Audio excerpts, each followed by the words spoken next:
Entonces, para complementar lo de ayer, vamos a dar un vistazo rapidito, quizás mucha gente lo conozca, al manual práctico de plomería. ¿Ya? Este es un documento que se lo viene utilizando en todos los proyectos de DESCOM, que va agarrado de la mano, digamos, en las capacitaciones al plomero, ¿no? Pese a que este documento es antiguito, porque este documento lo ha generado CARE allá por el año 96, me parece, del año 96, se lo sigue utilizando, al menos en mi agua 3, mi agua 4 y mi agua 5 se lo ha venido utilizando como un manual práctico, ¿no? Entonces, lo que normalmente hacemos, los que estamos encarando algunos proyectos en el componente DESCOM, es de facilitar estos manuales a los quienes se están capacitando en plomería y se puedan realizar las prácticas, ¿no? Conjuntamente este manual. Entonces vamos a describirlo un poquito el manual, en qué considera el manual para que lo puedan conocer. Ya. Entonces, primero el manual comienza identificando las herramientas, ¿no? En este caso, agarra una prensa tipo cadena que sirve para sujetar las tuberías de mayor diámetro. Tenemos aquí otro tipo de prensa que utilizan ya con banco, que también sirve para atrapar, sujetar los diámetros para poder sacar rosca y algún tipo de trabajo necesario. Tenemos la mordaza, herramientas de corte, los arcos de sierra, que puede ser el mango recto o el mango fijo. Tenemos el cortatubo, que normalmente esta herramienta sirve para hacer los cortes a tuberías de FG. Este tiene una pequeña cuchilla que a medida que se va dando vueltas, se van ajustando y va cortando de a poquito el tubo FG. ¿Ya? Tenemos un escariador o una especie de lima que sirve para eliminar las rebasas cuando se hace un corte. Las herramientas para sacar rosca, las terrajas, pero nosotros normalmente las conocemos como tarrajas. ¿Ya? Tenemos la terraja de doble chicharra, la tarraja común,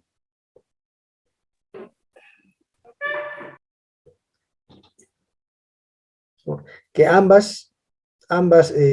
todas estas herramientas sirven para sacar rosca y la ventaja de estas herramientas es que nos dan una rosca cónica, ¿no? Entonces, a la rosca cónica me refiero a que es una especie de un embudito, ¿no? A un principio comienza eh, una especie de embudo que permite realizar el ajuste del accesorio perfectamente. Hay algunas tarrajas que sacan una rosca recta y esas normalmente nos ocasionan pérdidas, ¿no? Después tenemos otro tipo de herramientas, las llaves Stilson. Hay la Stilson inclinada, las llaves de cadena para diferentes tipos de tubería, para tuberías de diámetro mayor, digamos, ¿no? Tenemos las llaves Crescent, la llave inglesa. Es muy necesario los martillos, punta de acero, el flexo, destornilladores.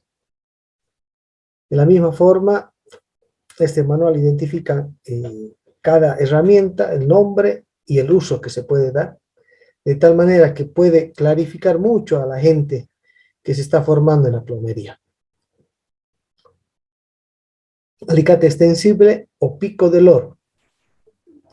El alicate grif, que sirve para trabar tuberías, tenemos aquí un resorte donde nos permite gradar la boca y poder atrapar la tubería de diámetros de 1 pulgada para abajo, nos permite atrapar la tubería y poder sacar una rosca. De la misma forma identifica las escofina, lima plana, lima redonda. ¿Ya? Algo que es muy necesario en el tema de plomería es un soplete para poder sacar las campanas, ¿ya? Algunos plomeros que están, ya tienen mucha experiencia, algunos utilizan las famosas bolsas de cemento, que con una bolsa de cemento pueden sacar varias campanas en el campo, ¿no? Sabemos que en el campo ya se dan mañas, pero lo ideal es de que un plomero pueda tener acceso a este tipo de herramientas, ¿no? Eh, Recordemos que en el DESCOM, en una línea de acción, les obligan a los ejecutores a la provisión de un kit de herramientas, ¿no? Entonces, con este manual pudiesen identificar más o menos cuáles serían las herramientas que pudiesen facilitar la operación y mantenimiento para el uso del plomero, ¿no? Este manual es tan didáctico que nos da el modo de uso del soplete, ¿no? Nos dice entre las herramientas, nos da paso por paso, ¿ya? De todas maneras, no me quiero detener mucho en el manual, se los voy a proporcionar para que ustedes puedan tener este material didáctico que se utiliza bastante en los talleres de capacitación.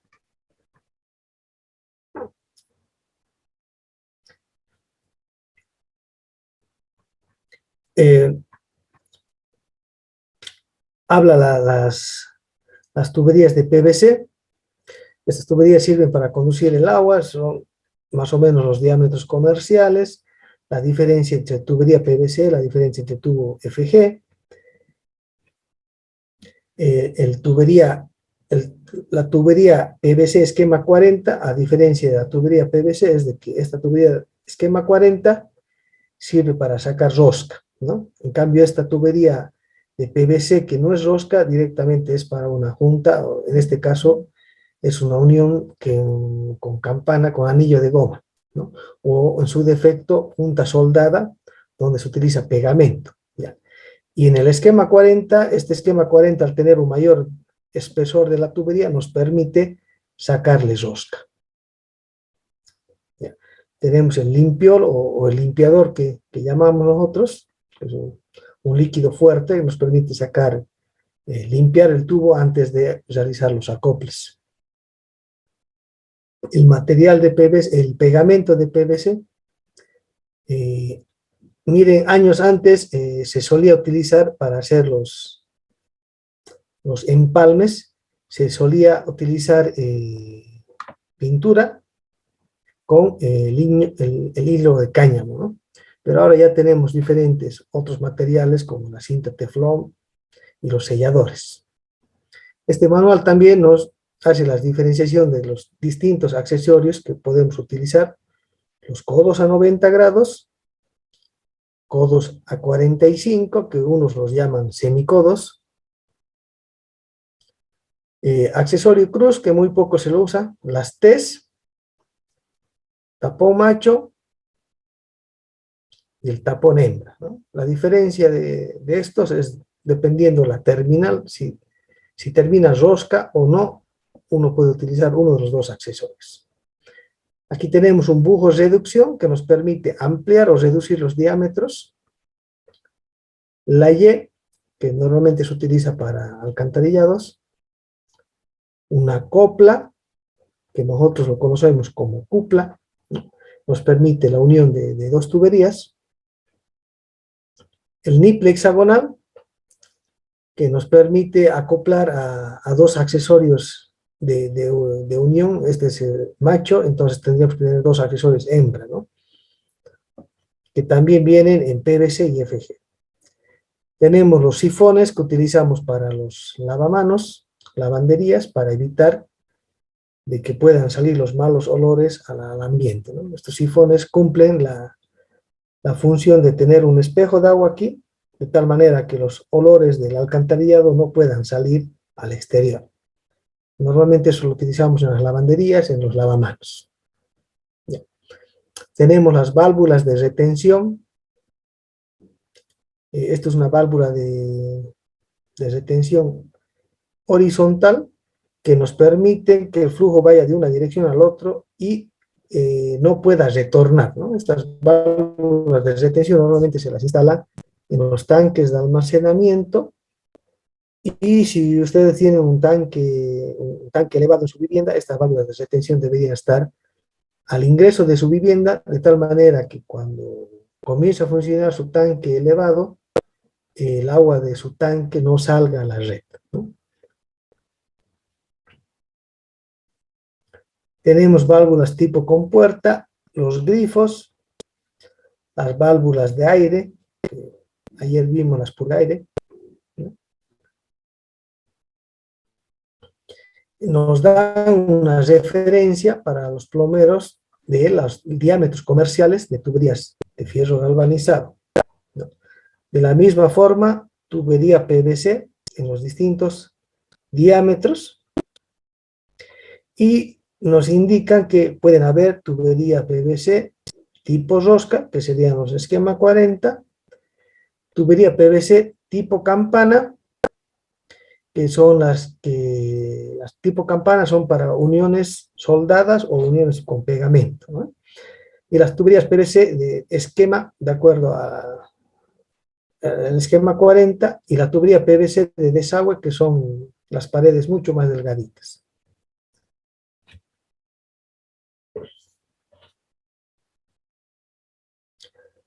Este manual también nos indica cómo utilizar las herramientas. Aquí nos indica cómo utilizar la sierra. Este es el cortatubo. ¿Ya? Eh, Cómo se utilizan también los trípodes o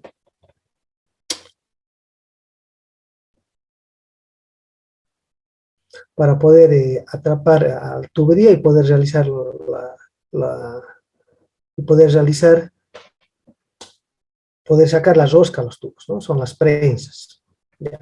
Entonces, este es un manual muy didáctico que nos ayuda a capacitar a los plomeros, ¿no? En una parte también habla de los tipos de tuberías, me parece que es aquí, más abajo.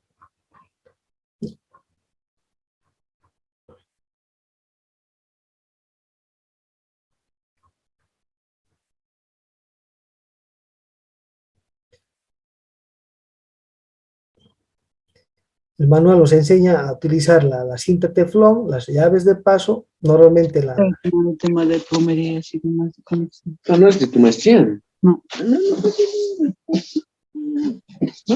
nos determina y nos ayuda a realizar los empalmes, ¿no? Nos indica inclusive el sentido en que, cuál es la dirección que deberíamos hacer el colocado de la cinta teflón,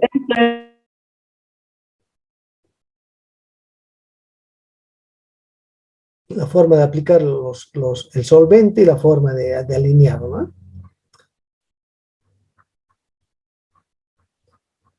Ya, este manual se los voy a proporcionar, para que pueda ser utilizado por ustedes en sus ejecuciones que tengan. Si están ejecutando algún desconto, es muy interesante. Nos da recomendaciones de los anchos de zanja que están de acuerdo a la normativa y las profundidades, ¿no?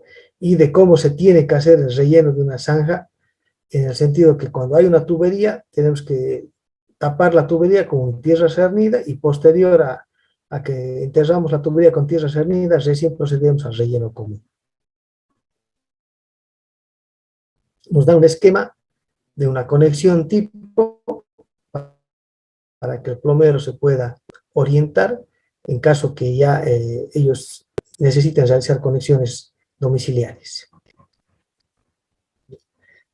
En esta última parte del manual nos ayuda a determinar, a sacar campanas y hacer sacar campanas y doblar la tubería de tal manera que nos ayuda a cambiar las direcciones, ¿no? Entonces, es un manual bien didáctico que espero que les pueda servir. Simplemente quería dar un pantallazo de este manual antes de cómo, para acabar lo que ayer hicimos, lo que es operación y mantenimiento en sistemas de agua potable, y este manual es donde más se aplica.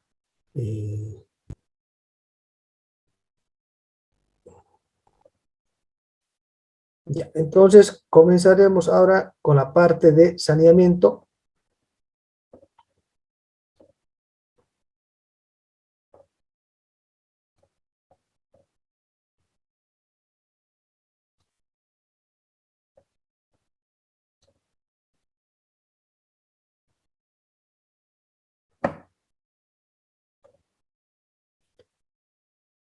¿Están viendo la presentación? ¿Me confirman, por favor?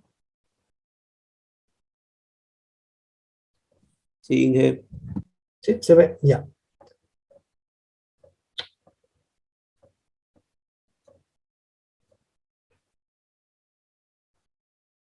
Entonces, vamos a hacer una presentación ahora de lo que es el saneamiento. Ayer hemos visto agua potable, entonces hoy día vamos a complementar con saneamiento básico. Esto, lo que vamos a ver hoy día, esto ha sido recapitulado. Existe un manual de operación.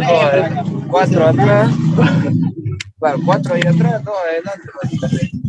Existe un manual de operación y mantenimiento de sistemas de alcantarillado sanitario para áreas rurales, ¿ya? Este manual también les vamos a proporcionar. Ese, no te da todo. Sentado y un tiro. Por favor, Pedro, si puedes apagar tu micrófono. Adelante. Para cañada ancha. Bueno, Yo jugar y métete.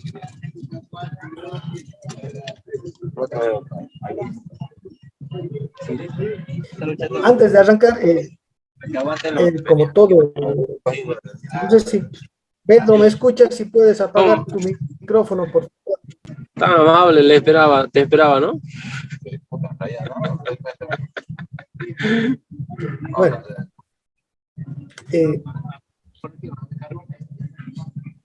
para poder arrancar con estos operación y mantenimiento en los proyectos de saneamiento, no sé si alguien de Coafinteo puede apagar el micrófono de Pedro, Pablo, por favor. Hola. Hola. Entonces, para iniciar esto, tenemos que conocer exactamente las partes de un proyecto de alcantarillado, ¿no? Entonces,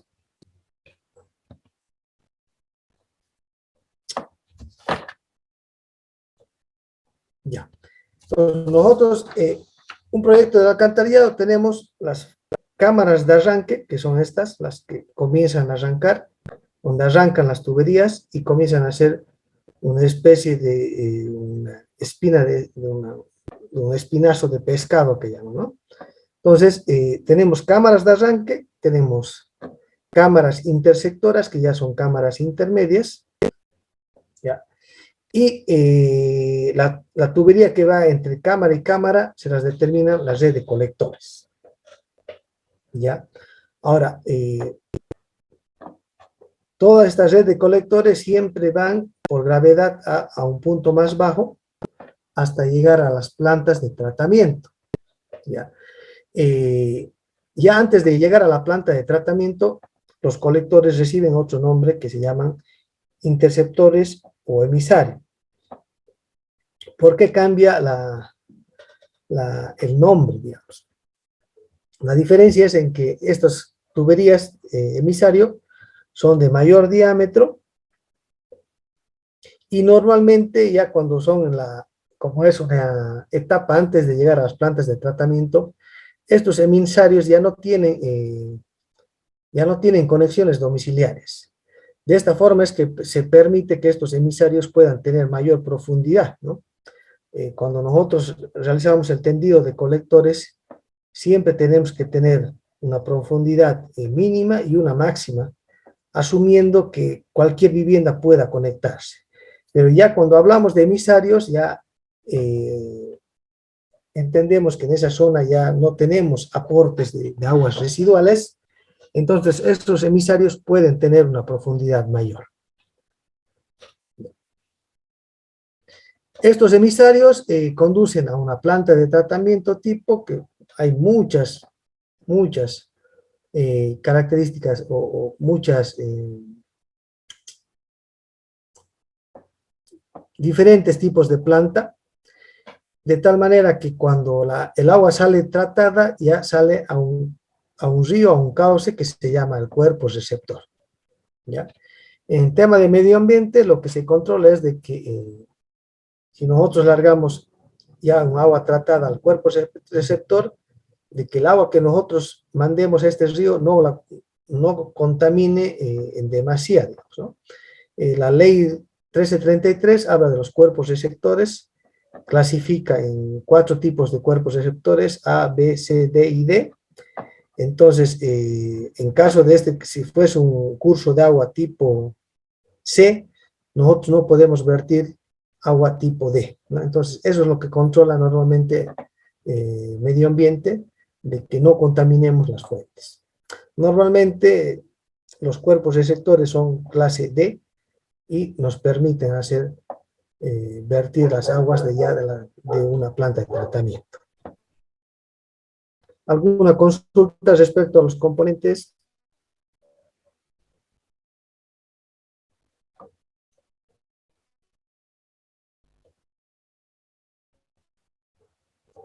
Ya. Entonces, aquí este mismo manual nos identifica, ¿no?, los conceptos. Red de colectores. Consiste en una red de tuberías que recogen las aguas residuales procedentes de las viviendas, construcciones en general y servicios públicos. El diámetro mínimo de las tuberías es de 6 pulgadas. Puede llegar a usarse tuberías de 4 pulgadas, 100 milímetros. Las tuberías empleadas en los sistemas de alcantarillado deben ser resistentes, durables, impermeables, con paredes lisas y uniformes. En Bolivia se fabrican tuberías de concreto simple, cerámico o PVC. Para diámetros grandes se emplean tuberías de concreto con armadura. Hace muchos años, hace unos 10 años, utilizaban los sistemas de alcantarillado con tuberías de PVC. Pero estos tenían mucho problema porque las tuberías normalmente es de 1 a 1,10, y la cantidad de uniones que había en un colector eran pues muchas. Eso significaba que teníamos mucha infiltración de aguas, podían ser de aguas de nivel freáticos que ingresaban a las tuberías.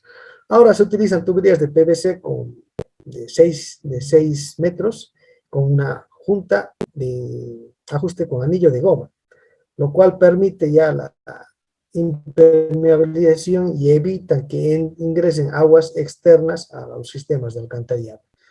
Antiguamente el gran problema eran las tuberías de hormigón, ya que en cada tubo, que más o menos es de 1 metro, había una unión.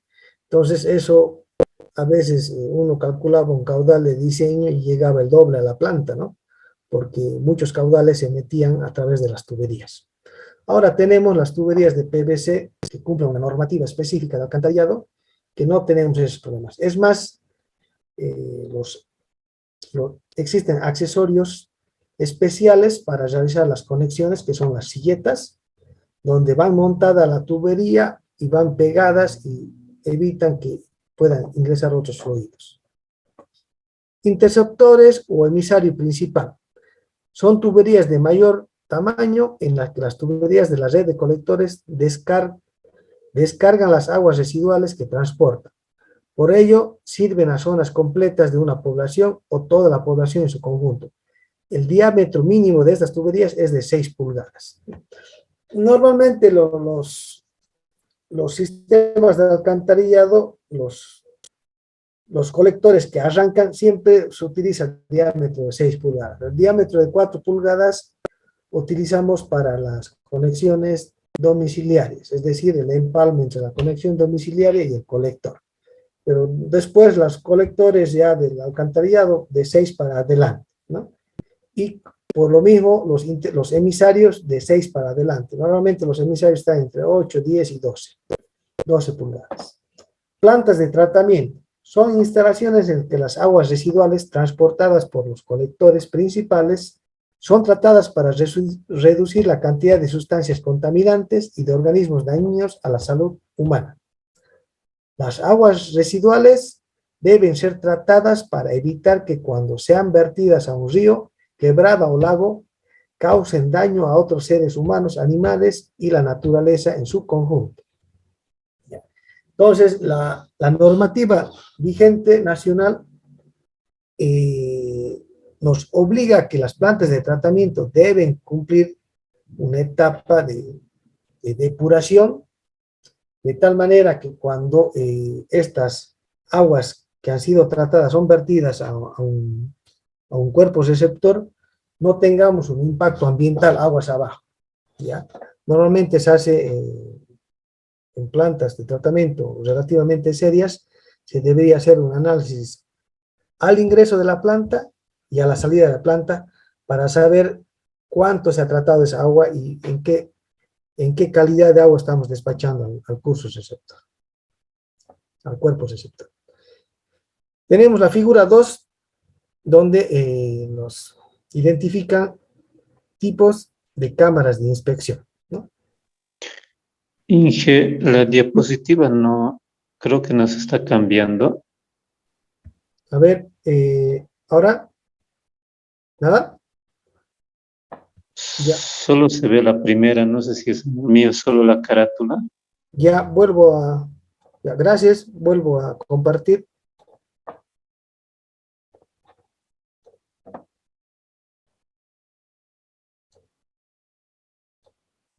Ahora, ¿ven? Sí, sí, ingeniero, ahora sí. Gracias, gracias. Por favor, si hay ese detalle, por favor, yo supuestamente estoy proyectando, ¿no? Pero a veces, desde ayer que tengo ese problema, me avisan para que lo vuelva a compartir y podamos ver la misma diapositiva, ¿ya? Entonces, en esto tenemos la figura 2, las cámaras de inspección.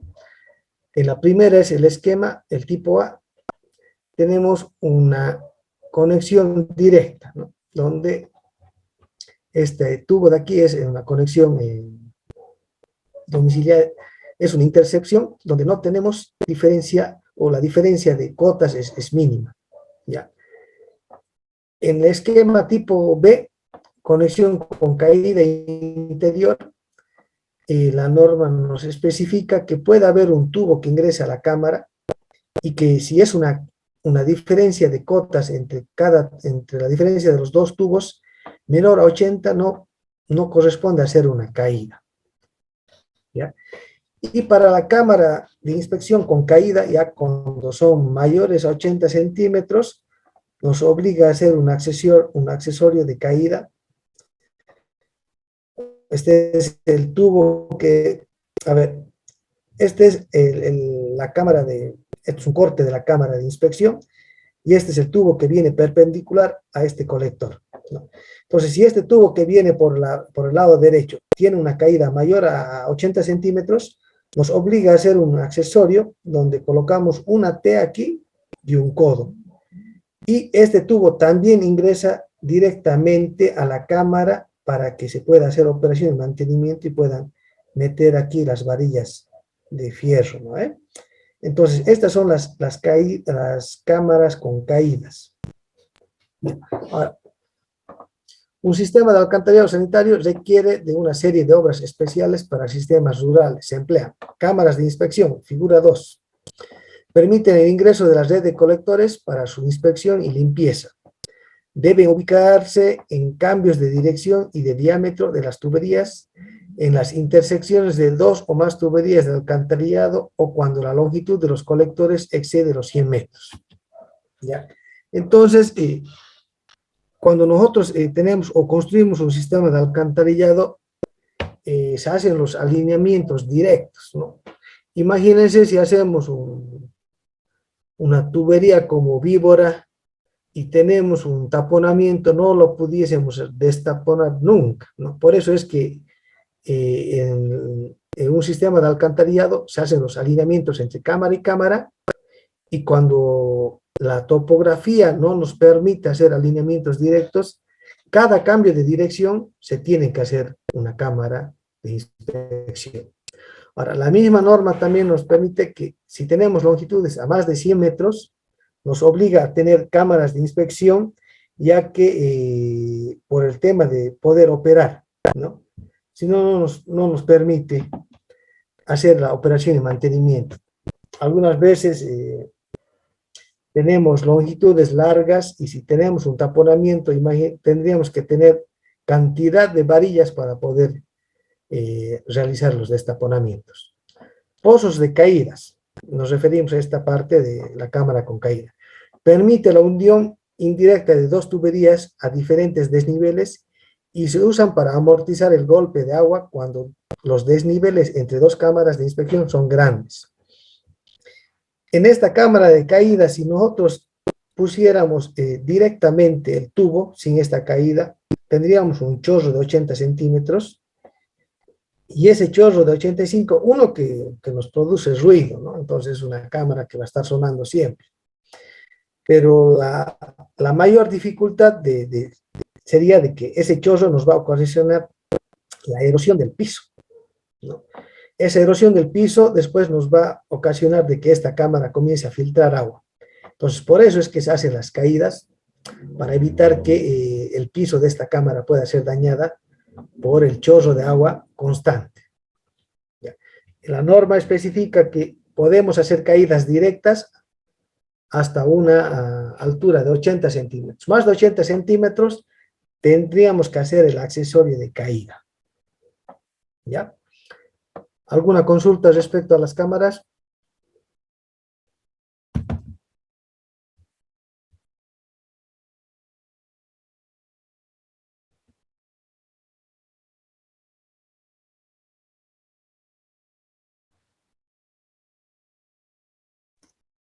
Inge, Sí, una consultita.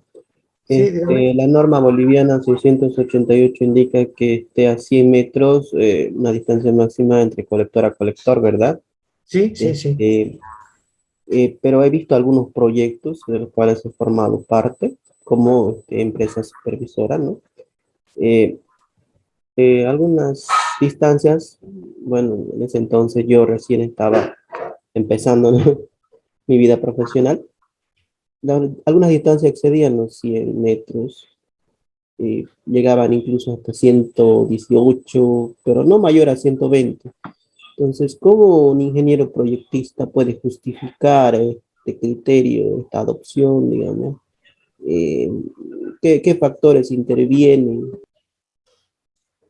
En realidad, la recomendación que se hace, la norma te recomienda que no se excedan los 100 metros, va por el tema de operación y mantenimiento. Si tú tienes más de 100 metros, significa si tienes un taponamiento, tienes que tener las varillas de una longitud de 100 metros. ¿Ya? Ideal es de que tengas a los 80, 60 metros cada cámara, entonces te permite hacer una operación mucho más rápida. ¿Ya? Y muchas veces se nos va, o sea, a mí también, después de haber inaugurado un proyecto y había un tramo largo que pasaban los 100 metros, y a veces uno no se da cuenta, ¿ya?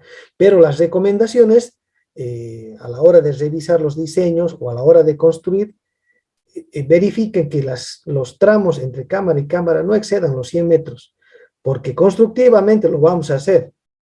Es más, lo vamos a hacer la recepción provisional, la recepción definitiva, todo va a marchar bien.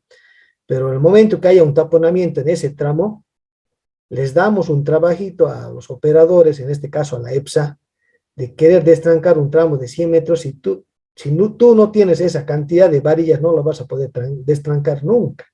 Y esas varillas tienen un costo elevado, que normalmente rara es las EPSAs grandes tienen ese tipo de varillas que les permite realizar el destaponamiento, ¿no? Entonces, le estamos poniendo un conflicto justamente ya en lo que es la operación y mantenimiento. Entonces, en la medida que nosotros podamos no tener tramos largos, les vamos a dar un respiro, digamos, a los operadores, ¿ya? Porque después, hidráulicamente porque en el diseño tú solamente verificas la pendiente, ¿no? Debes tener la pendiente mínima y listo, ¿ya? Entonces, como recomendación, que no excedan los 100 metros, justamente para lo que es operación y mantenimiento. ¿Alguna otra duda? Ya. Después, la misma normativa, están viendo ahora la conexión domiciliaria y vista en corte, sí, ¿no? Entonces, este es un detalle de cómo se conecta una conexión domiciliaria. Esta es la cámara de inspección o la cámara de arranque de conexión al sistema de alcantarillado. Esta cámara normalmente ya es de la propiedad del usuario, ¿no?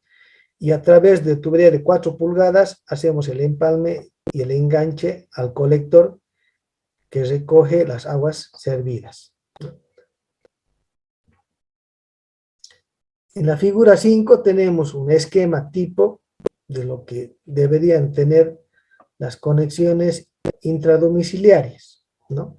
Entonces, lo mismo, en cada empalme de tubería tenemos las cámaras de inspección que son más pequeñas y se realiza el alineamiento y la pendiente mínima es del 2%, ¿no? En los sistemas de intradomiciliarios. En la pendiente de los colectores es 0,5, la pendiente mínima.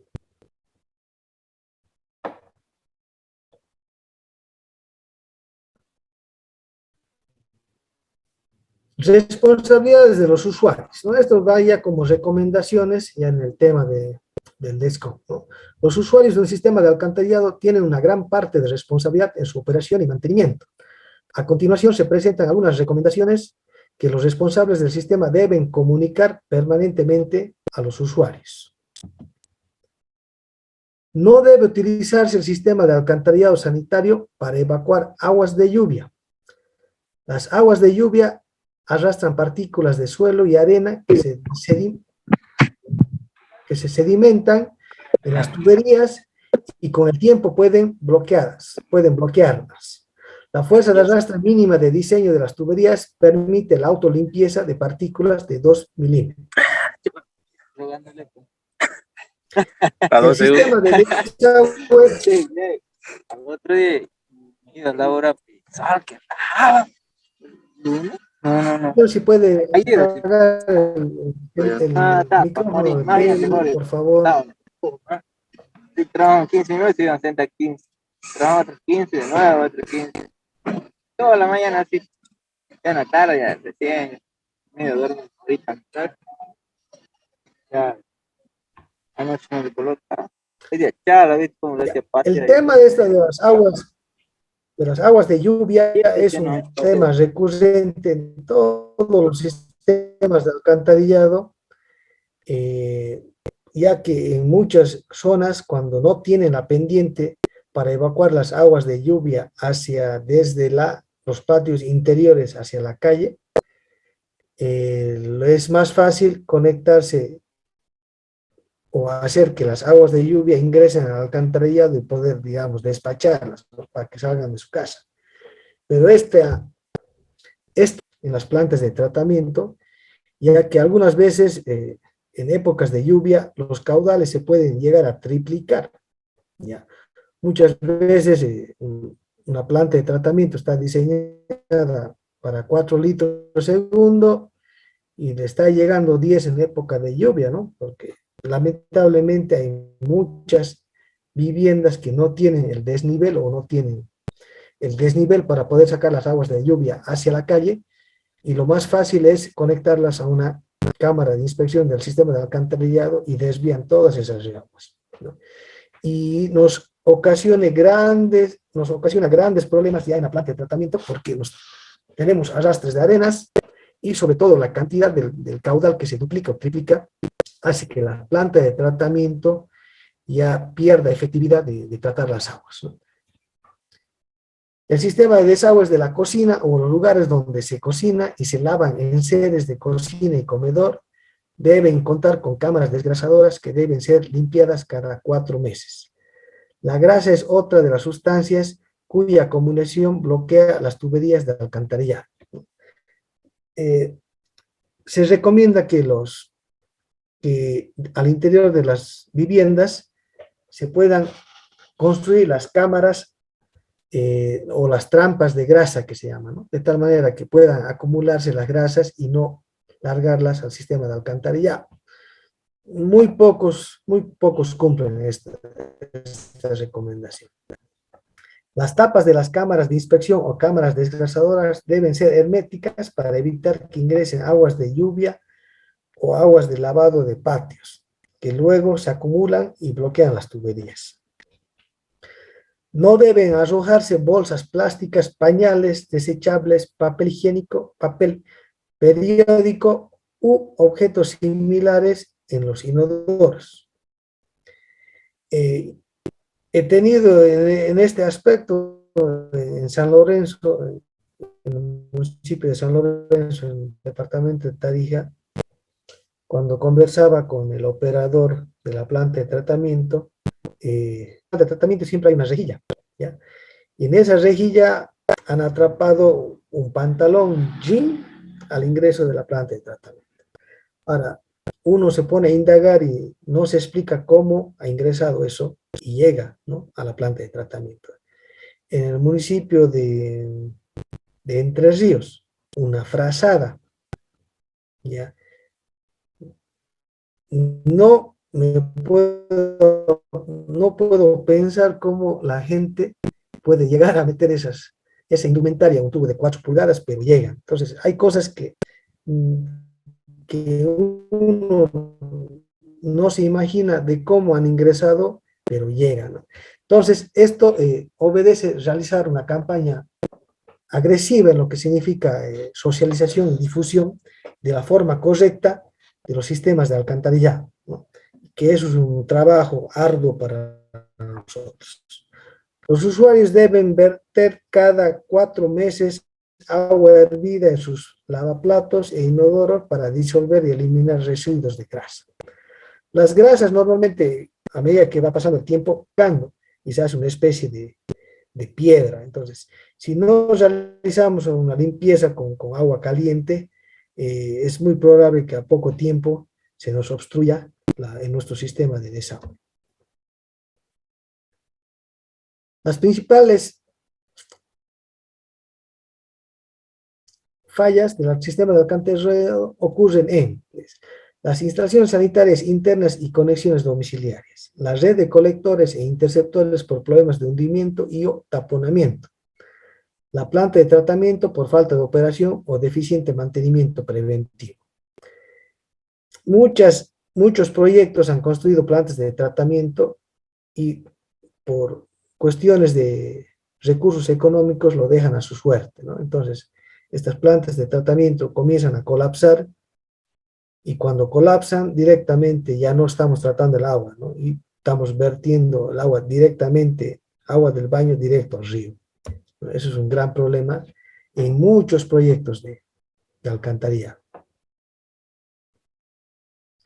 La principal falla que ocurre en las instalaciones sanitarias internas y conexiones domiciliarias: taponamiento de las tuberías ocasionadas por el vertido de los baños de papeles, trapos u objetos sólidos inapropiados, ¿no? Como decía, tenemos que entrar en una campaña de concientización para el buen uso de los alcantarillados. Mucho más cuando es un alcantarillado nuevo, ¿no? Eso es una novedad. Mucha gente piensa que por ahí podemos despachar basuras y otras cosas, ¿no? Entonces se tiene que gestionar o implementar una campaña de socialización para el buen uso de los sistemas, ¿no? Porque si no, esto ocurre de que la planta de tratamiento nos llega un montón de cosas y se hace inoperable.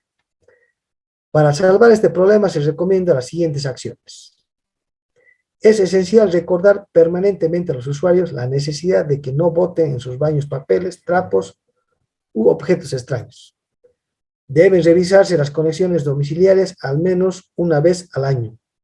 Se requiere inspeccionar y limpiar las cámaras de inspección intradomiciliaria para evitar taponamientos en la tubería que descarga en la red de colectores.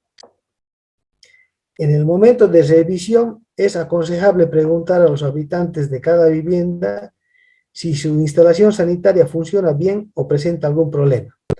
De existir problema, es necesario reparar de inmediato para evitar complicaciones posteriores.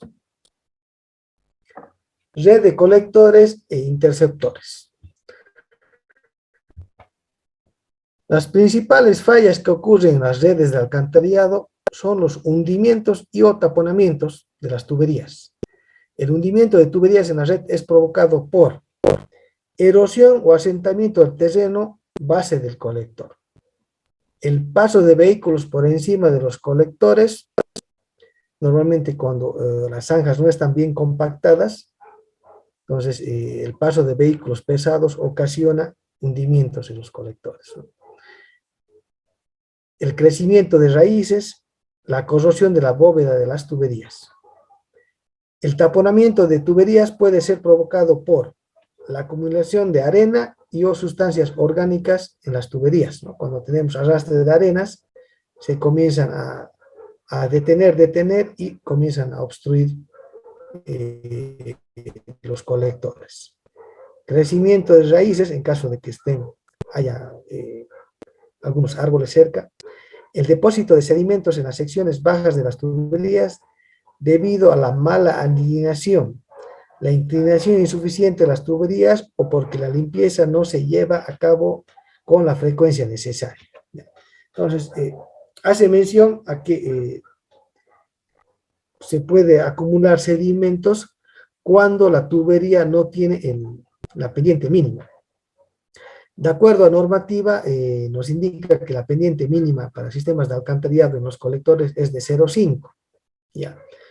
Pero en lo posible, yo normalmente recomiendo que traten de no utilizar la pendiente mínima, porque estamos trabajando, digamos, muy al límite, y a veces en la parte constructiva, uno diseña con 0,5 el porcentaje de la pendiente, pero ya constructivamente puede ser menos, ¿no? Entonces, eso ocasiona la sedimentación en las tuberías y, por ende, los taponamientos. Ya. Ahora, ¿cómo inspeccionar las redes de colectores e interceptores? Como lo mencionamos anteriormente, las cámaras de inspección permiten el ingreso a la red de colectores e interceptores. Esta tarea, las operaciones deben tener como mínimo al siguiente equipo de protección. Esto es importante de que podamos facilitar o ver cuando estemos capacitando con los operadores. Cuando hacemos la operación y mantenimiento de un sistema de alcantarillado, no es lo mismo que trabajar con agua potable, ¿no? En el agua potable, tengan o no tengan los insumos, no produce mayor daño, ¿no? Pero aquí estamos tratando con aguas grises, donde tenemos mucha contaminación y emanación de gases, ¿no? Entonces, es pertinente que nuestro operador pueda disponer de este tipo de ropa de trabajo o equipo de protección personal. Nos referimos a las botas de agua, guantes de goma, un barbijo para evitar la aspiración de los malos olores y gases, y un casco.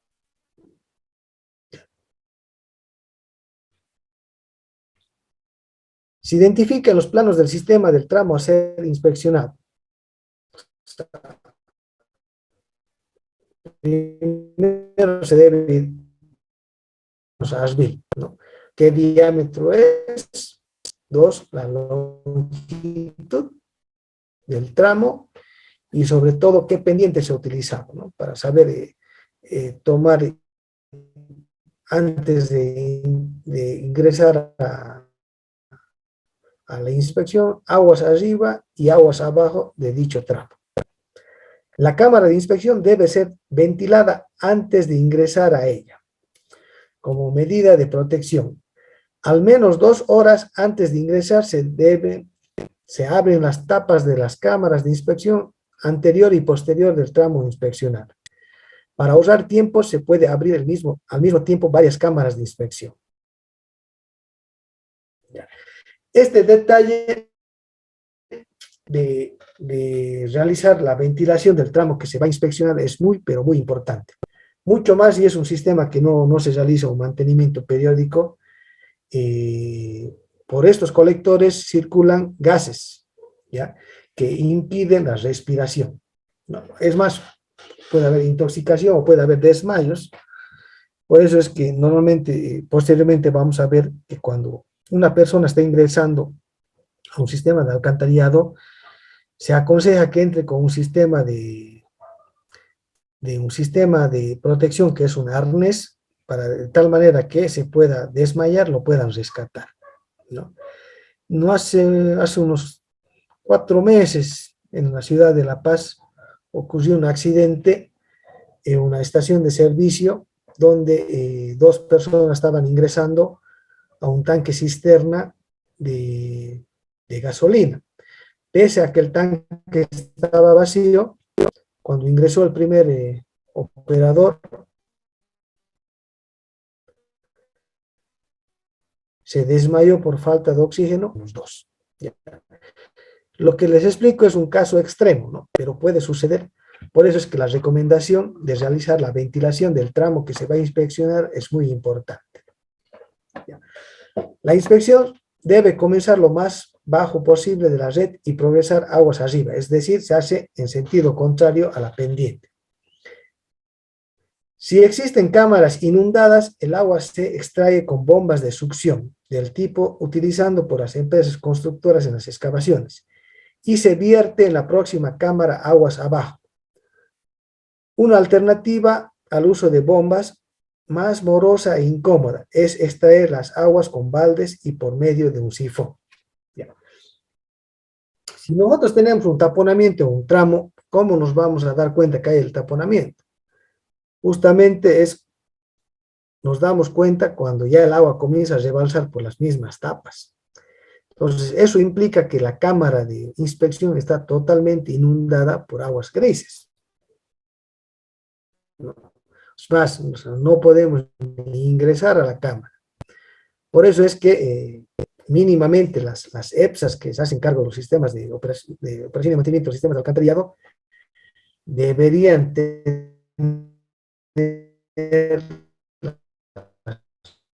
motobombas. La otra alternativa es que el operador saque de balde en balde cámara a la siguiente cámara para poder despachar a la planta de tratamiento. Imagínense vaciar una cámara de inspección con una profundidad de 2 metros, que por lo menos deben entrar unos 2.000 litros de agua, de aguas grises.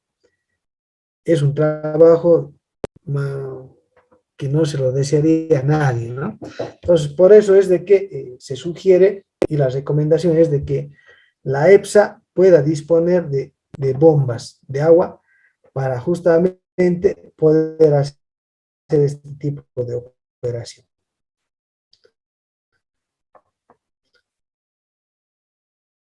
De seguridad, que no es peligroso entrar, pues si no hay suficiente oxígeno, una persona en el interior podría morir asfixiada a causa de los gases producidos por las aguas residuales. ¿Ya? Esta recomendación, volvemos a lo anterior, cuando ustedes capaciten a la gente en operación y mantenimiento de los proyectos de alcantarillado, es muy importante. ¿Ya? Se deben tomar las previsiones. Ideal sería que tenga un equipo de control de oxígeno. Hay unos equipos de monitoreo que nos permiten identificar la cantidad de oxígeno en los ambientes, ¿no? Cuando se trabaja en ambientes confinados. Entonces es un equipo como un termómetro y este equipo nos arroja la cantidad de oxígeno. Es más que cuando identifica que la cantidad de oxígeno es mínima, nos dispara una alarma, ¿ya? Pero esos son equipos pues sofisticados que normalmente utilizan otro tipo de empresas. Sabemos que en los sistemas de agua potable no tienen esa facilidad de proveer estos equipos de monitoreo que nos puedan dar o brindar la seguridad a los operadores, ¿ya? Entonces, mínimamente hay que tomar las previsiones de tener un arnés como para que si la persona sufre algún percance, pueda ser rescatado. Es más, o sea, desde ya las recomendaciones nos indican de que la operación y mantenimiento en los sistemas alcantarillados no lo puede hacer una sola persona. ¿Ya? Una última medida de seguridad consiste en ingresar a la cámara con una cuerda de salvamento. Vamos a ver la figura que viene. En una cámara antigua, los peldaños pueden estar corroídos y resbaladizos. Por ello, un operario debe mantenerse fuera del pozo para poder sacar del mismo al otro operario que haya entrado. En caso de emergencia, jamás deben ingresar ambos trabajadores al mismo tiempo en la cámara, ¿no? Esto es lo que le comentaba que del accidente que pasó en la ciudad del Alto, cuando el otro hermano, por querer rescatar a su hermano, fallecen los dos, ¿no? Entonces, este esquema un poco nos grafica lo que hemos hablado. Primero, abrir el pozo de registro que se desea inspeccionar y también los pozos anterior y posterior. Entonces, si nosotros estamos revisando este tramo, debemos aperturar las cámaras aguas arriba o aguas abajo y esperar un tiempo prudente de tal manera que estas cámaras puedan ventilarse, ¿no? Y puedan evacuar los gases.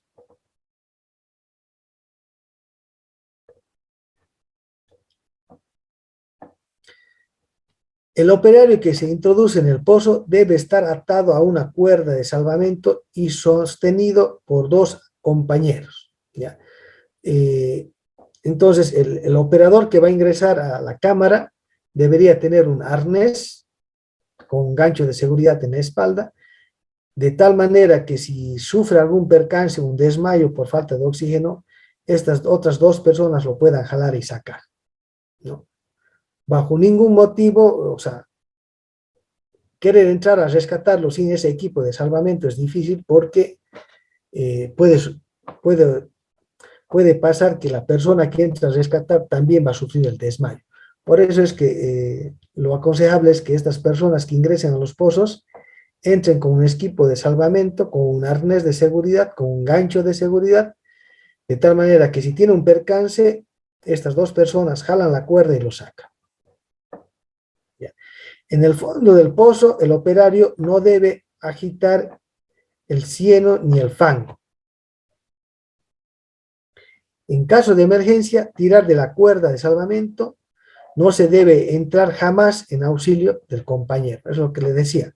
Por eso es que el trabajador que ingresa a un espacio confinado tiene que ingresar con un sistema de seguridad, con un equipo de salvamento, de tal manera que permitan que los operarios que están allá afuera puedan jalar y sacarlos, ¿no? Bajo ningún motivo, en caso de un desmayo, la persona que ingrese a rescatarlo tendría que entrar con un equipo autónomo de oxígeno, con un tanque de oxígeno. Si entra en las mismas condiciones, seguramente va a tener la misma suerte, ¿no?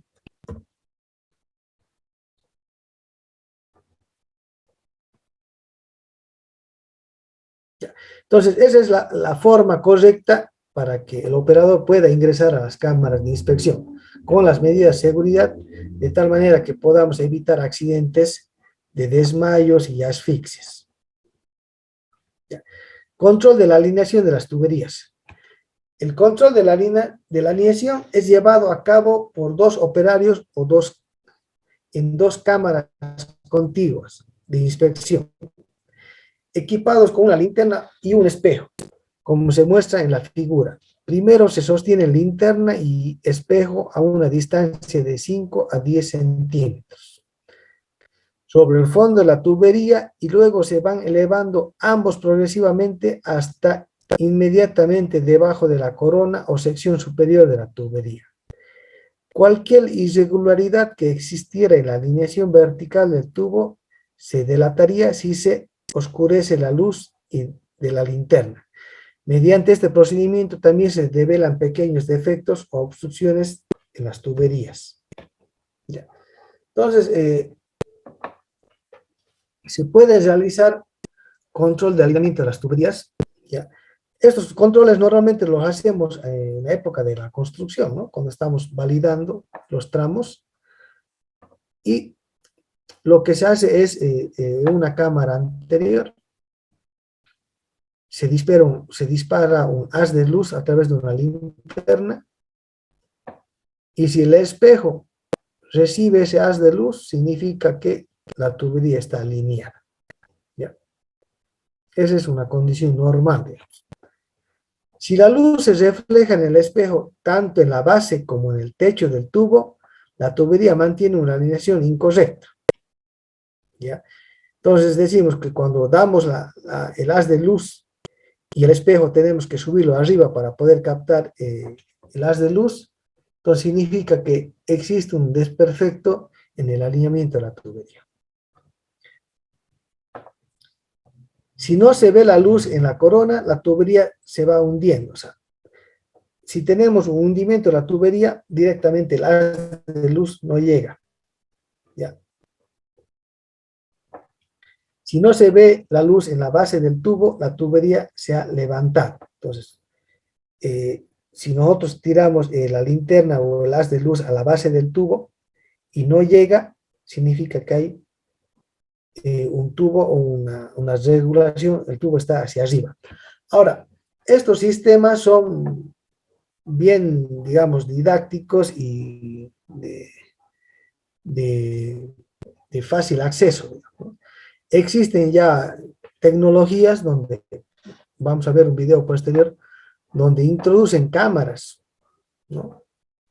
Con un equipo remoto, donde ingresa una cámara y hace un diagnóstico interno de todo el tubo, ¿ya?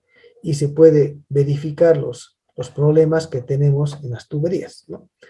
Eso siempre y cuando se puedan implementar estos sistemas de monitoreo que por sí necesitan, bueno, en las EPSAs que sí pueden hacerlo, ¿no? Porque en las EPSAs rurales tenemos que hacer de esta forma.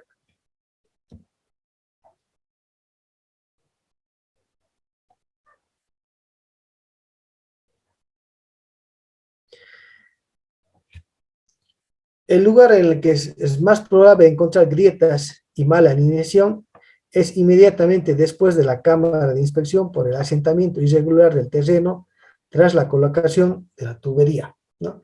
Entonces, normalmente donde tenemos desperfectos de asentamientos es en el ingreso a la cámara de la construcción, que normalmente son defectos constructivos, ¿no? Porque normalmente lo primero que se construye son los colectores, se hace la excavación, se hace el alineamiento, y una vez que las tuberías están ya colocadas, compactadas, se construyen las cámaras de inspección, ¿no? Y estas, al momento de construir las cámaras de inspección, a veces lo mueven el tubo de tal manera que pueden, al ingreso de la cámara, lo levantan en el tubo y pueden ocurrir filtraciones, ¿no? Por eso es que los lugares más comunes de desperfectos en las tuberías son en los ingresos y a las salidas de las cámaras de inspección, que son factores constructivos. ¿Cómo se efectúa el mantenimiento de las redes de colectores e interceptores? La tarea de mantenimiento más importante consiste en limpiar las tuberías de sedimentos. Las tuberías deben limpiarse por lo menos una vez al año, preferentemente al comienzo de la temporada de lluvias, meses de septiembre a octubre de cada año. Esto es una recomendación de esta guía, pero lamentablemente sabemos que mucho más en las comunidades rurales, de que los mantenimientos son ceros, ¿no? Básicamente, la EPSA se dedica a realizar mantenimiento donde ya tienen problemas de taponamiento, ¿no? Ideal sería que se pudiesen hacer un mantenimiento de todas las tuberías una vez al año y estaríamos evitando los taponamientos, pero lamentablemente las EPSAs no tienen la capacidad de personal y la logística como para hacer este tipo de limpiezas. Es importante instituir la limpieza de la red como una actividad rutinaria, sin esperar que falle a causa de una obstrucción. Cuando esto ocurre, la reparación de los daños puede llegar a costar más que el mantenimiento preventivo regular, ¿no? Entonces, lo que siempre hemos hablado, en la medida que hagamos un mantenimiento rutinario, cuidamos nuestro sistema, es más probable que el mantenimiento correctivo sea más, no tengamos que hacer el mantenimiento correctivo. Pero si no hacemos estas rutinas de limpieza, entonces es muy posible que el Oye, sistema... cuando aquí el icono lo borras de escritorio, de pantalla, no te afecta al sistema, ¿no? ¿Qué icono? Por ejemplo, un icono de aquí dice, a ver, el Media Player, Sí, fue dice, una ¿no es cierto? pregunta. Para música, No sé si el estaba coanfitrión en puede el apagar los escritorio. micrófonos. Lo borraron del escritorio. Luis No Alberto, pasa nada, ¿no ve? Porque estaba muy lleno, che, mi compu. Claro, como acompaña, no tiene que llegar ahí. ¿No ve? Todo lo he sacado ya. ¿Sabes qué? por favor, al coanfitrión, si nos puede apagar los micrófonos. ¿Qué cosa? Cuando vas a formatear o cuando entra un virus, Sí, dice que lo que está en la unidad, es el primero que cae. el que está aquí en la pantalla. Sí. De coanfitrión. ¿Así?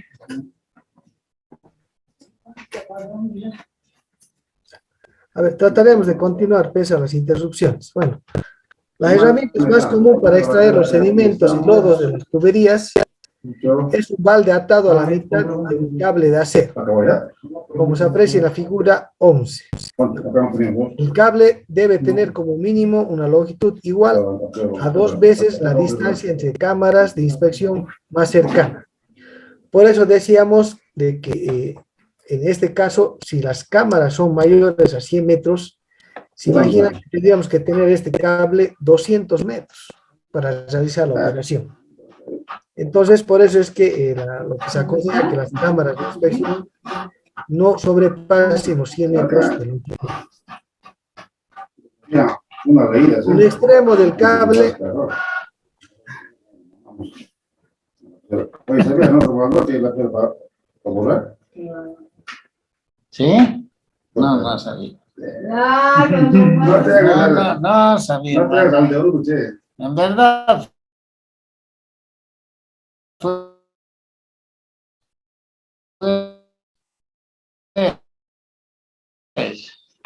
Nunca me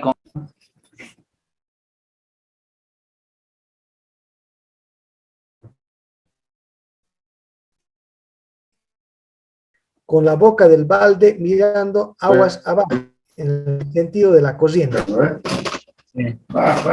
Enrollándolo Pero vos escribías con ese bolígrafo. junto a la cámara de inspección siguiente.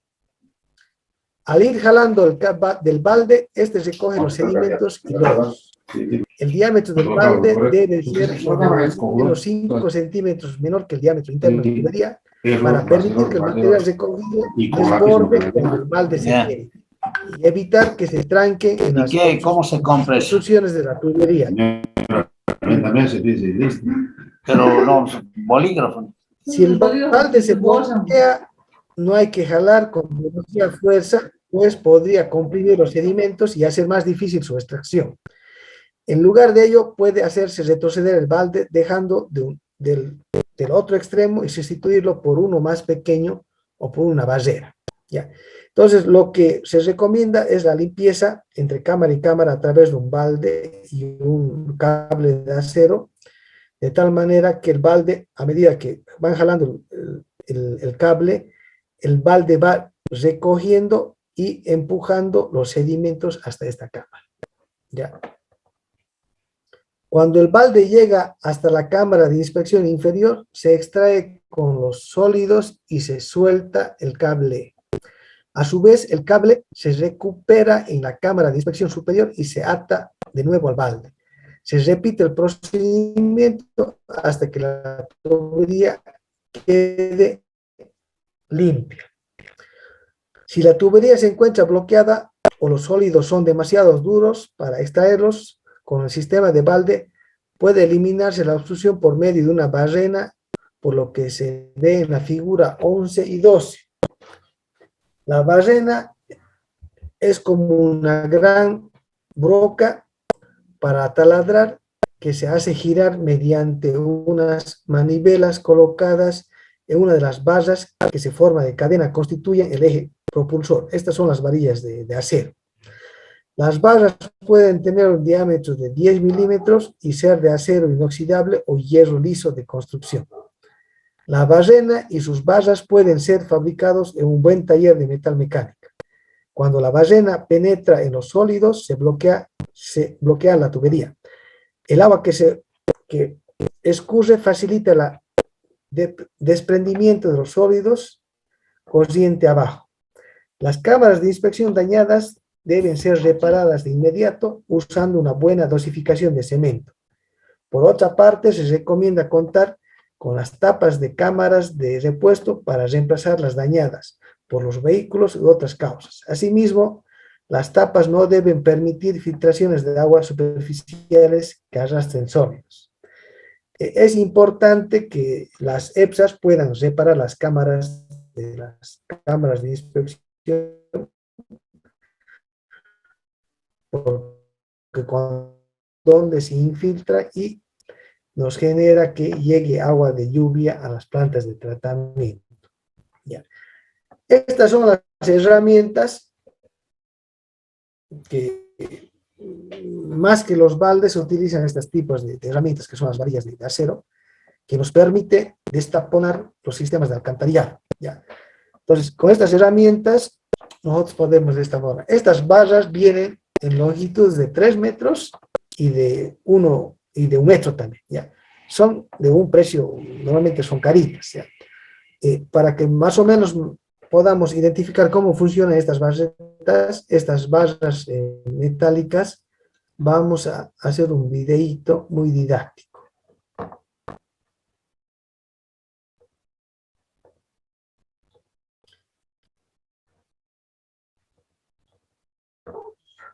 Buenas. ¿Están viendo el video? ¿Me confirman, por favor? Compañeros, colegas, ¿se ve el video? Se ve, Inge.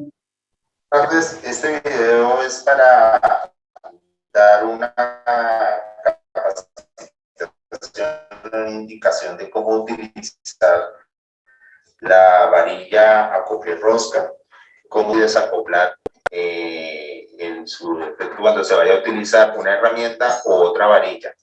Tenemos para esto una varilla acople rosca, en el cual en un extremo sirve para acoplar una herramienta o una varilla si es requerido. Y el otro extremo es para unir con otra varilla. Vamos a utilizar la llave hexagonal, que es esta, la que tiene el mango torcido, y como pueden ver, tiene la figura hexagonal. Tenemos la llave de trinquete o de pin, que es la de mango recto, y tiene un pin que lo utilizamos para encajar en el acople de la varilla. Y para el ejemplo vamos a utilizar una recuperadora, la cual nos va a servir para mostrar cómo se utilizan estas herramientas y también como si fuera otra varilla. ¿Por qué? Porque tienen la misma característica en su punta. Entonces, ya sea que es como herramienta o como si fuera otra varilla. Entonces, vamos a proceder a hacer la unión o el acople de la herramienta. Entonces, vamos a este extremo, cogemos primero la llave de trinquete o la llave de pin, buscamos que el pin encaje en el orificio de la mitad en el acople, y simplemente lo que hacemos es que jalamos el pin, metemos el acople y buscamos que suelte. Ahí ya no se suelta la herramienta. Voy a repetirlo. Meto, arrastro el pin hacia abajo para que me dé espacio.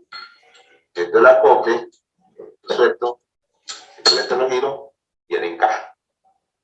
Ahí no se suelta. Ahora procedemos a colocar la herramienta. Buscamos el punto interior nos quedó el orificio para poder colocar la herramienta, para poder enganchar esa parte. Normalmente siempre nos va a quedar hacia el extremo que está opuesto a la ranura, ¿sí? Por acá nos debe quedar el orificio. Simplemente metemos la herramienta y él, cuando encuentre el hueco, se deja colocar,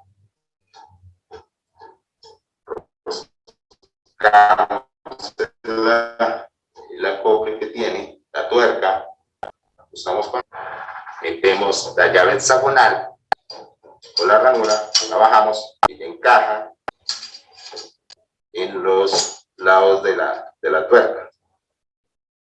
Entonces, cuando ya la tenemos ambas acopladas, simplemente lo que hacemos es girar en sentido contrario las dos herramientas y así se ajustan.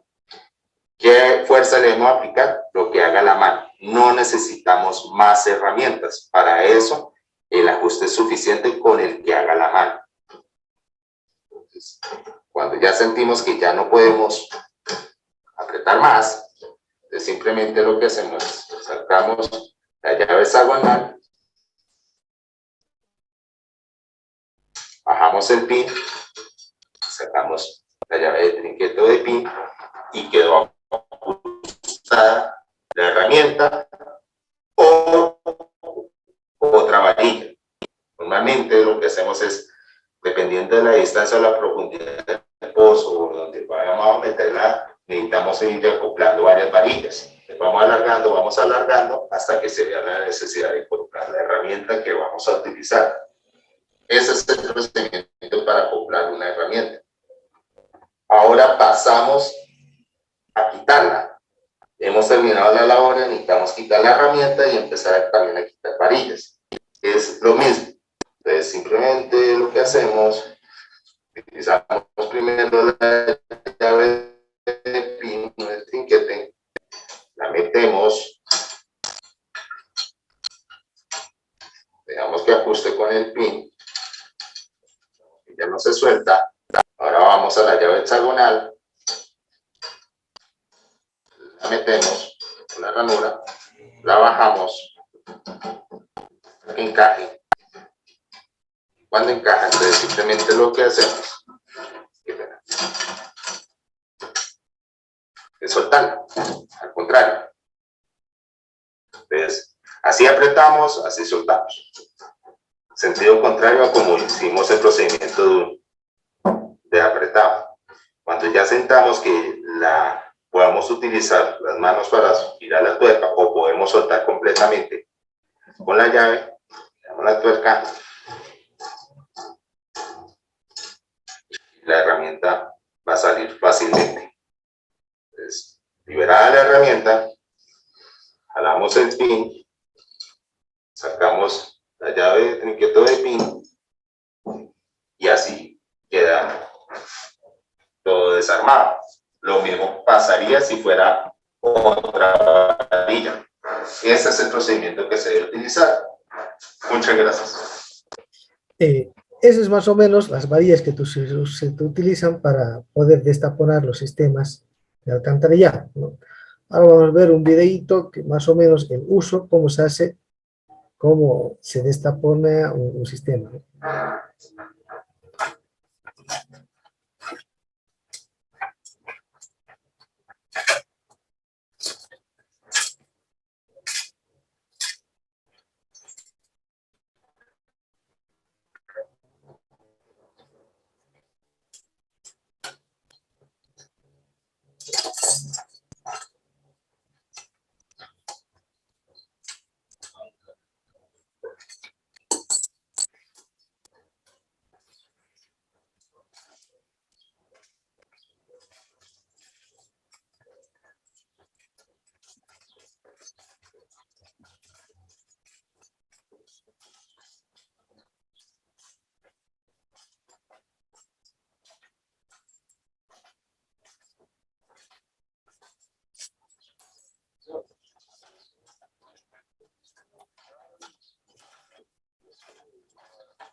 Ahora, una tecnología alterna, este es un video muy didáctico, ojalá pudiésemos tener este tipo de tecnología, pero en otros países ya miren cómo hacen un diagnóstico, de cómo realizan una inspección de la tubería.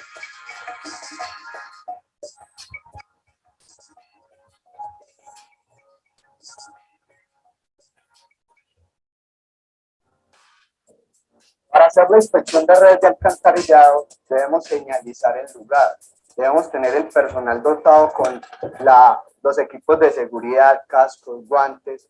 Antes de realizar la inspección, debemos verificar los gases presentes en la tubería, ya que pueden generar riesgos a la salud humana cuando hay trabajos del personal al ingresar la cámara de inspección a la red. Para arrancar una inspección de red, se debe hacer un paneo del lugar, es decir, del contorno donde se encuentran las redes a inspeccionar. Ese contorno nos va a servir para, digamos, si es un trabajo para un juez, que él esté consciente que el trabajo se hizo en el lugar donde hay un problema con la red de alcantarillado.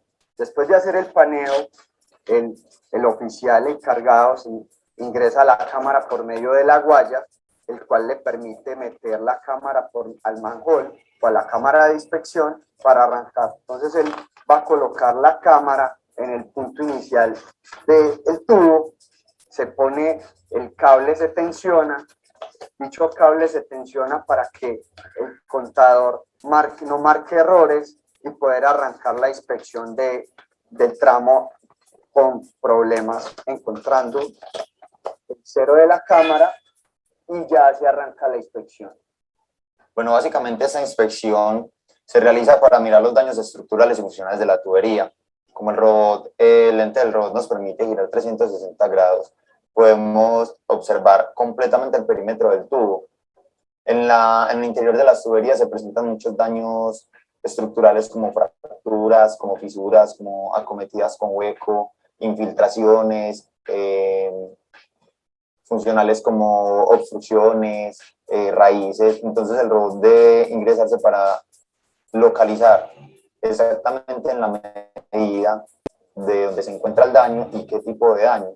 Para grabar un video, cada tramo y cada manhole tiene un número de identificación que se les llama IP. Es como donde se encuentra ubicado el tramo a inspeccionar, y a la empresa que le vamos a entregar el informe va a saber exactamente de qué tramo estamos hablando, va a saber exactamente qué daños tienes y ya tomarán las medidas pertenecientes para, pues ellos ya sabrán si se debe hacer alguna modificación en el tramo o si puede seguir su funcionamiento perfectamente.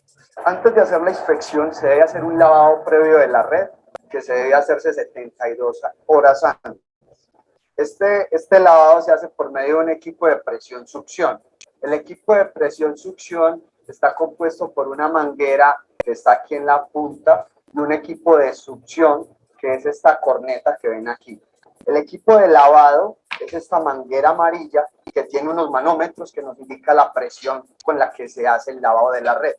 Antes de hacer el lavado también se debe hacer una señalización del lugar, se debe verificar las condiciones de gases en la tubería y se debe acomodar el vehículo con toda la señalización de hombres trabajando, aviso de 30 kilómetros, si es en la noche balizas, señalización intermitente que nos permita evitar accidentes con otros vehículos. La manguera le conecta una espoleta que evita que la manguera oscile en la tubería y se mantenga perpendicular.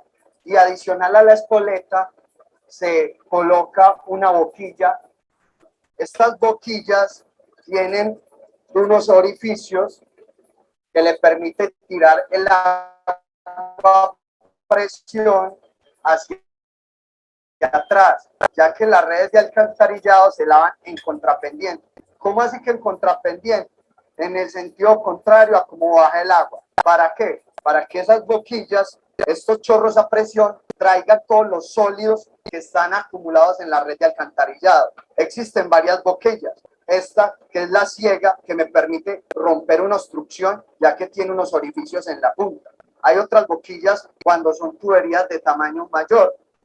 Las espoletas también se les pone a las boquillas para que ellas no se mantengan perpendiculares sobre la red, es decir, no empiecen a brincar. Cuando ya se tiene señalizado el lugar, se tiene demarcadas las zonas, el MH abierto, el técnico arranca a hacer el lavado. Él ingresa a la manguera sobre la red y le pone presión de agua de tal manera que la manguera arranca sobre el tramo a lavarse.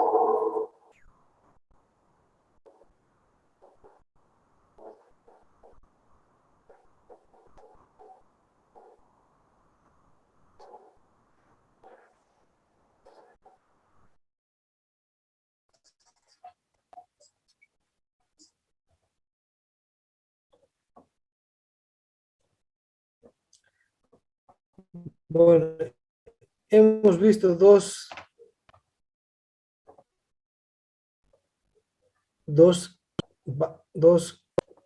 videos que básicamente me gustaría que por lo menos en mi departamento pudiésemos disponer de esos equipos para hacer limpieza de alcantarillados, ¿no? Porque los taponamientos son cosas de todos los días y la dificultad está en realizar las limpiezas, ¿no? He vuelto a presentar, no sé si están viendo, estamos con los de las varillas de fierro. ¿Me siguen, por favor? ¿Estamos con esa presentación? ¿Sí? ¿Están viendo las varillas? Por favor. Sí, se ve, Inge. Ya, gracias. Mire, estas son las varillas, si bien la normativa o este manual que estamos revisando nos indica que las dos formas de realizar el mantenimiento es a través del baldecito y la utilización de estas varillas de acero inoxidable que son con acople rápido.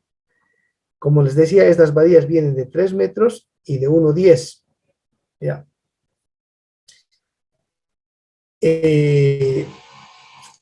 Ideal es de que las EPSAs tengan acceso a estas varillas, ¿no? Lamentablemente los costos de estas varillas no son bajos, andan por el orden de 300, 290 bolivianos cada varilla de 1 metro. Las varillas de 3 metros están por el orden de 800 bolivianos, me parece. ¿Ya?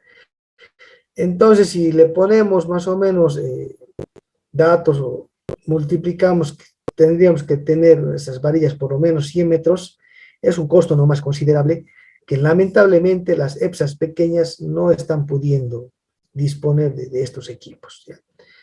Entonces, de todas maneras, mínimamente deberían tener un kit de varillas que por lo menos lleguen a 20, 30 metros y puedan utilizar de ambas partes de las cámaras, ¿no? Ideal es que tengan 100 metros, que puedan tener la oportunidad y la facilidad de realizar el destaponamiento de todos los tramos. Pero si no cuentan con estas varillas, vamos a tener grandes problemas para el operador de la EPSA, porque si no es con esto, es difícil tratar de meter cables o fierros que no tienen estas, digamos, no tienen las bondades que tienen estas varillas. Por ejemplo, esta tiene una barrena adelante de una especie de un tirabuzón que le permite obstruir y romper los taponamientos, ¿no? O, por último, si hubiese un trapo o alguna tela, permite atrapar y sacarlo, ¿ya? Entonces, en la medida de lo posible, cuando realicen capacitaciones a las EPSAs, debemos orientar a que se puedan comprar este tipo de herramientas. ¿Ya? Entonces, justamente lo que habíamos visto en el video, ¿no? Entonces, el operador lo que hace es juntar las barras de acero, sean de 1 metro o de 3 metros, y como son de acople rápido, comienza a generar una distancia larga. Debemos entender que cuando hay el taponamiento, cuando tenemos el taponamiento en los colectores, el agua está rebalsando. Entonces no pueden ingresar los operadores a la cámara de inspección. Es más, ni siquiera tienen que adivinar, digamos, hacer la prueba de introducir las barras en la tubería, porque no van a poder verlo. O si pudiesen bombearlo, quizás, ¿no? Pero normalmente esta operación la hacen con la cámara colmatada, ¿ya? Entonces lo que hace el operador es armar las barras de acero con acople rápido y comenzar a girar y rotar la barrera, de tal manera que comience a perforar o atrapar el objeto que estuviese obstruyendo en los colectores para poder realizar el destaponamiento de los colectores. ¿Alguna consulta hasta aquí?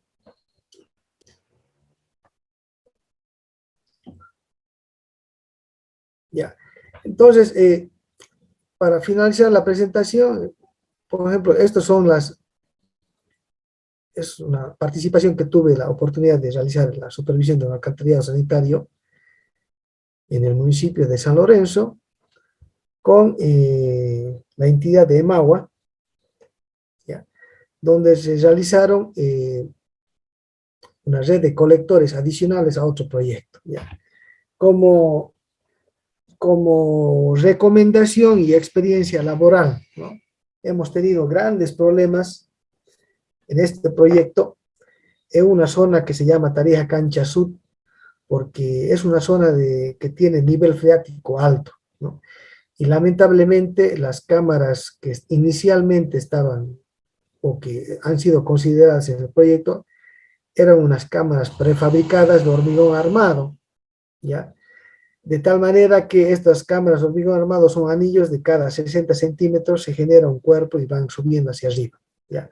Lamentablemente, como teníamos nivel freático alto, entonces al ser cámaras prefabricadas, teníamos mucha infiltración, que nos entraba agua de los terrenos o agua que hay en el subsuelo, nos ingresaba al sistema de alcantarillado, ¿no? Entonces, como recomendación y sugerencia para los que están con proyectos de alcantarillado, si tienen problemas de nivel freático alto, traten de cambiar a cámaras vaciadas en sitio, ¿no? Podemos utilizar las cámaras de hormigón ciclopio, que tienen muros mucho más gruesos, y al vaciarse en sitio quedan, pues, es una estructura monolítica, ¿no?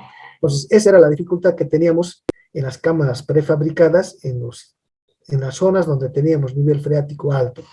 Tuvimos muchos problemas, nos costó mucho impermeabilizar, porque ingresaba mucha agua que en realidad era un agua de riego, que penetraba entre las uniones de los anillos, ¿no? Entonces, como recomendación, cuando tengan proyectos de alcantarillado y tienen niveles de freáticos altos, traten de cambiar por lo menos en esas zonas a cámaras de hormigón ciclopio que las puedan vaciar en el lugar.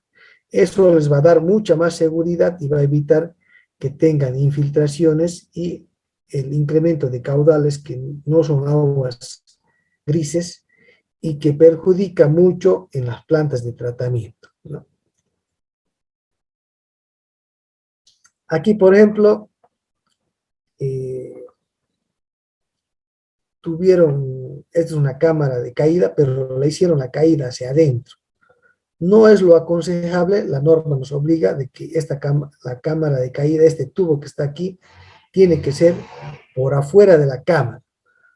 Si bien este tubo está funcionando, o sea, funciona bien la caída, pero nos damos cuenta que al hacer la caída por dentro nos quita nos quita el diámetro útil para poder hacer operación y mantenimiento, ¿no? Entonces, por eso es que las caídas deben ser por fuera de la cámara, ¿ya? Esta fotito de aquí, más o menos nos diagrama la cantidad, es una zona muy húmeda, en Tarija Cancha Sud, donde nos ha dificultado poder impermeabilizar las cámaras, ¿no? Entonces, como recomendación, normalmente traten de que si son cámaras prefabricadas, sean lugares secos, ¿no? La gran ventaja de las cámaras prefabricadas es que se construye mucho más rápido, ¿no? Porque directamente ya llevan los componentes, o los componentes de cada cámara ya están armadas, ya están fabricados. En cambio, al realizar la construcción de una cámara de hormigón ciclopio, la empresa tiene que trasladar agua, los agregados, la piedra, los encofrados, y por ende se desperdicia mucho material, ¿no? Pero como vuelvo a repetir, cuando tengan sistemas de alcantarillado con nivel freático alto, traten de utilizar las cámaras de hormigón ciclopio para que puedan vaciar en el lugar y no van a tener problemas de las filtraciones. Bueno, entonces con esto más o menos hemos realizado un resumen de la operación y mantenimiento en los sistemas de alcantarillado, de tal manera que les pueda a ustedes dar un pantallazo y les pueda ayudar en sus proyectos de SCOM, ¿ya? Les voy a facilitar las presentaciones y también el manual, porque esta presentación está en base al manual de operación y mantenimiento del alcantarillado sanitario en áreas rurales, ¿ya? Si tienen alguna consulta o quieran compartir alguna experiencia que hayan tenido y podamos compartir con los demás compañeros, estoy atento a alguna consulta antes de cerrar la última clase. Entonces, muchas gracias a ustedes por haber participado y ojalá sea esta oportunidad.